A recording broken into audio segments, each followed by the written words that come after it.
Donald Trump itu mungkin kita bisa bilang tidak bisa diprediksi ya, tapi sangat bisa diprediksi sekarang. Ke depan ya arahnya mungkin akan, ke arah aneksasi, mungkin dalam tanda kutip ya Marco Rubio juga sudah sampaikan menyusun ulang, dunia, tatanan Tatanan. dunia. Hmm. Jadi di situ akan ada subordinasi ekonomi dan kita tahu sekarang Qatar, Bahrain, Uni Emirat Arab, Arab Saudi itu adalah subordinatnya US sekarang dalam banyak hal.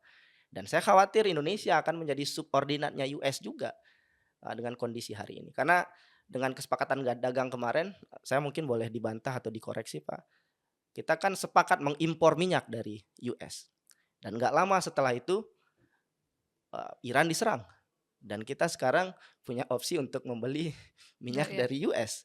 Ini kan aneh sekali. Jangan-jangan ini sudah by design dari Donald Trump. Dan kalau kita impor minyak dari US itu tambahan biayanya itu bisa sampai 2 sampai 3 USD per barrel. Karena jauh ya, nggak seperti kita impor dari Irak dan itu bebannya bisa sampai triliunan rupiah, setiap bulannya. Dan by design ini sudah dikontrol, manifestasikan luar biasa, diorkestrasikan oleh Donald Trump. Saya khawatirnya ekonomi kita mengikuti, arah yang salah. Itu Ya. yang dikhawatirkan oleh publik karena beragam, traktat perjanjian kemarin yang saya kira sangat, banyak bisa diperdebatkan merugikan Indonesia. Ya, Anda mau bilang kalau singkatnya Indonesia terjebak dalam rencana Trump?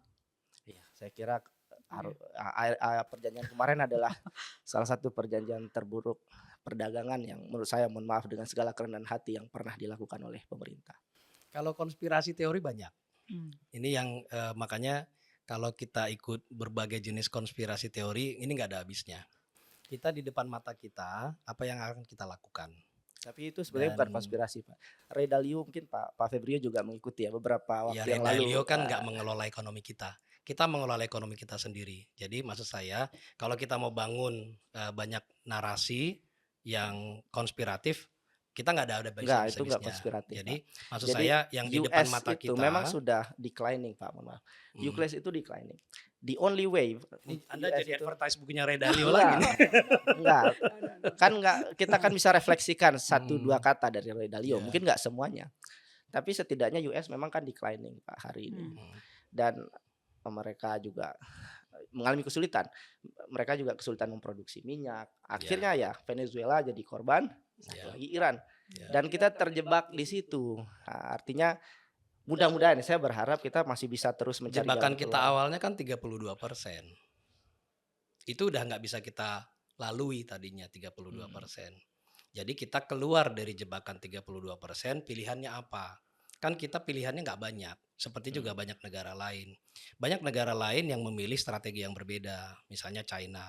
Dia datang dengan strategi udah frontal saja. Anda datang dengan 100%, saya datang dengan 100%. Itu satu cara. Ya. Banyak juga cara seperti India, ada juga cara seperti Indonesia. Waktu Indonesia kita coba assess waktu itu bersama-sama ya, kita kan lihat pilihan-pilihannya.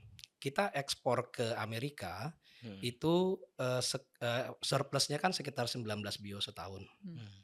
Yang paling besar itu adalah terutama dampaknya ya, itu adalah yang labor intensif, terutama TPT, alas kaki, dan juga termasuk furnitur.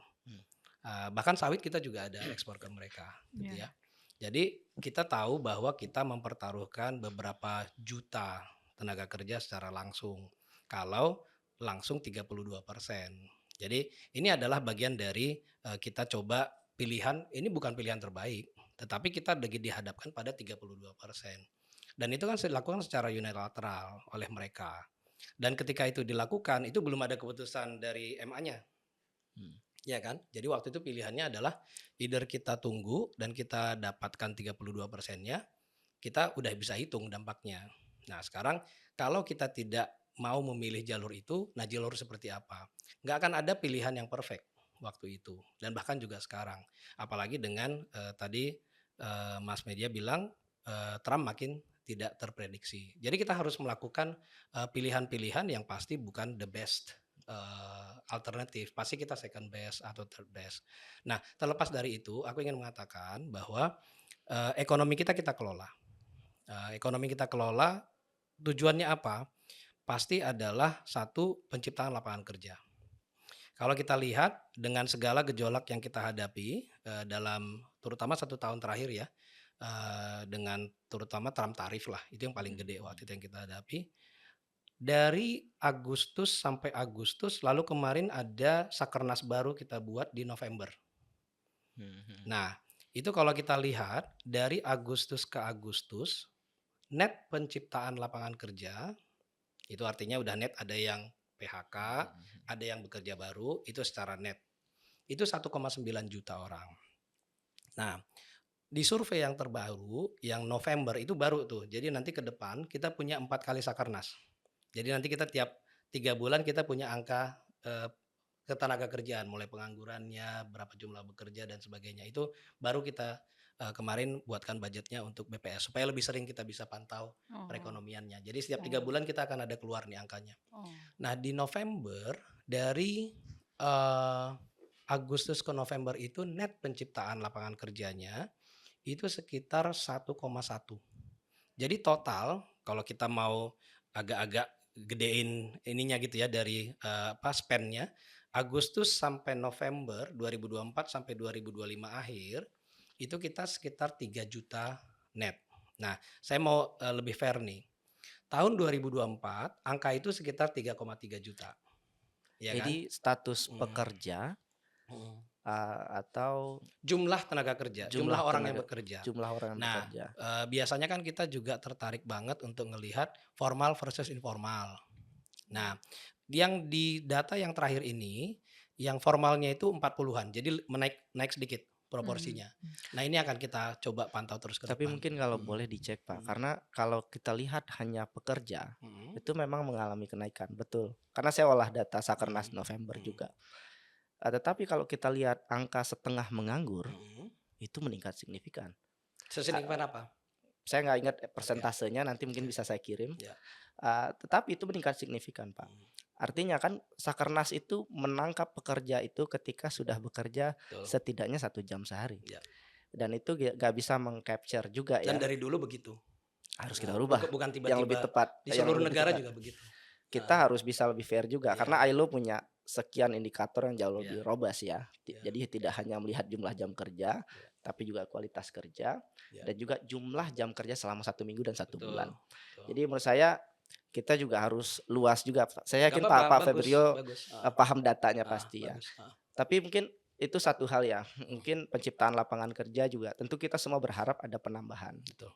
Kualitas kerja juga semakin baik. Ya. Cuman kalau boleh titip satu hal lagi Pak, setelah Undang-Undang Cipta Kerja, jumlah perusahaan yang membayar perlindungan sosial, termasuk untuk pensiun, kesehatan, termasuk juga BPJS TK ya? maternity itu mengalami penurunan. Hmm. Artinya meskipun orang bekerja, tapi kualitas kerjanya itu cenderung mengalami penurunan selama beberapa tahun terakhir. Jadi ada perspektif yang juga saya kira bisa terus kita Boleh kita elaborasi lihat. terus ke depan soal itu. Boleh kita lihat nanti.